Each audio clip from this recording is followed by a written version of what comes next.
Hello friends, welcome to Kalyani's உலகம். இன்றைக்கி இந்த வீடியோவில் சில்லி சப்பாத்தி செஞ்சு காமிக்க போகிறேங்க.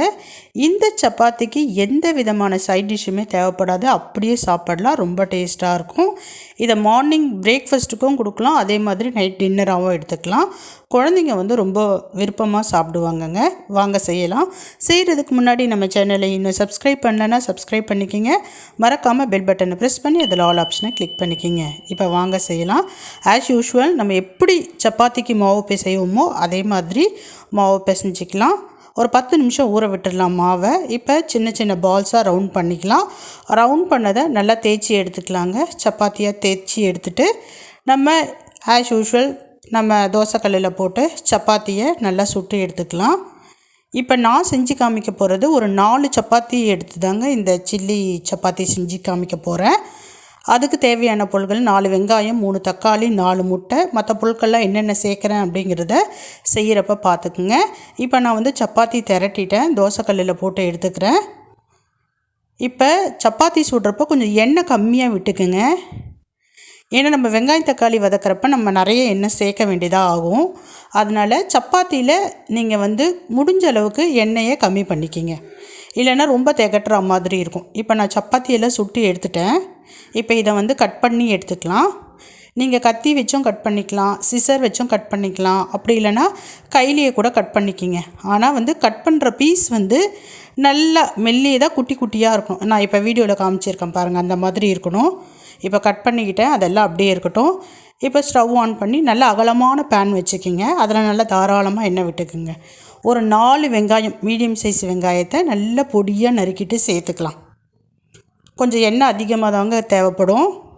இப்போ இதில் கொஞ்சமாக இஞ்சி, ஒரு 4 பச்சை மிளகாவை கொஞ்சம் பெருசாக கட் பண்ணி அது கூட சேர்த்துக்குங்க.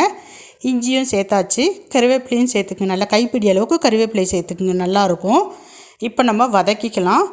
வெங்காயம் பார்த்திங்கன்னா ஓரளவு வதங்கின பிறகு 3 தக்காளி, மீடியம் சைஸ் 3 தக்காளி நல்லா பொடியாக நறுக்கிட்டு சேர்த்துக்கலாம். தக்காளி சேர்த்தோடனே உப்பு சேர்த்துக்கலாங்க. உப்பு பார்த்து போட்டுக்குங்க, ஏன்னா சப்பாத்திக்கு நம்ம ஏற்கனவே போட்டு பிசைஞ்சு தான் சுட்டு வச்சுருக்கோம். இப்போ இது கூட தனி மிளகாய்த்தூள் கொஞ்சமாக சேர்த்துக்குங்க, கொஞ்சமாக மஞ்சள்தூள் சேர்த்துக்குங்க. இப்போ நல்லா வதக்கிக்கலாம். எண்ணெயிலேயே நல்லா வதக்கிக்கணுங்க, நல்லா வதங்கணும். இப்போ இதெல்லாம் ஓரளவு வதங்கிடுச்சு. இது கூட சீரகம், சோம்பு, மிளகு இதை எல்லாத்தையும் நல்லா பொடி பண்ணிவிட்டு சேர்த்துக்குங்க.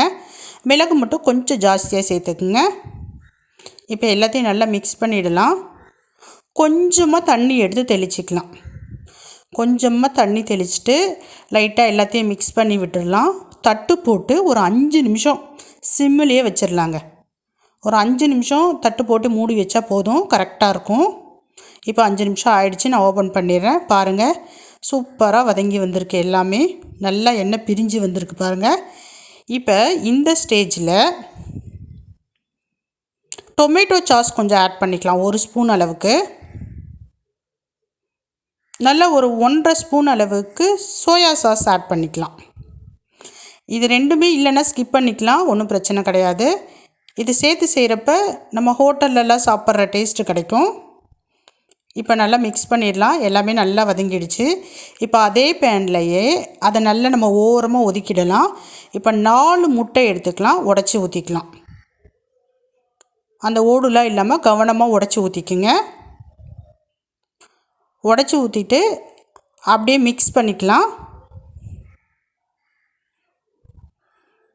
நல்ல ஒரு 3/4 பதம் பார்த்திங்கன்னா அந்த எக்கு பொடி மாஸ் மாதிரி ஆயிடணும். அந்த அளவுக்கு நம்ம பார்த்திங்கன்னா நல்லா அதை பரட்டி விடுவோம்.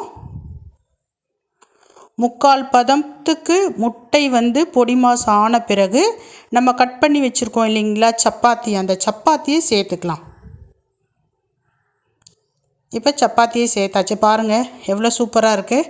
ஒரு சைடு பார்த்திங்கன்னா வெங்காயம் தக்காளி, ஒரு சைடு பார்த்திங்கன்னா முட்டை, இன்னொரு சைடு பார்த்திங்கன்னா கட் பண்ணி வச்ச சப்பாத்தி. சூப்பராக இருக்குது பாருங்கள். இப்போ எல்லாத்தையும் ஒன்று சேர மிக்ஸ் பண்ணிக்கலாம். இந்த ஸ்டேஜில் நீங்கள் உப்பு, காரம் எல்லாத்தையும் செக் பண்ணிக்கிங்க.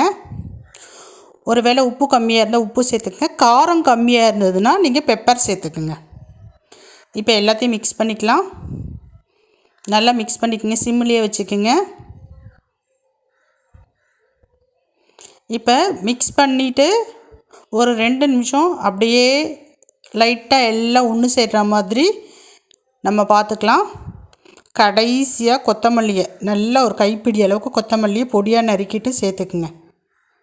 அவ்வளோதாங்க, சூப்பரான சில்லி சப்பாத்தி ரெடி.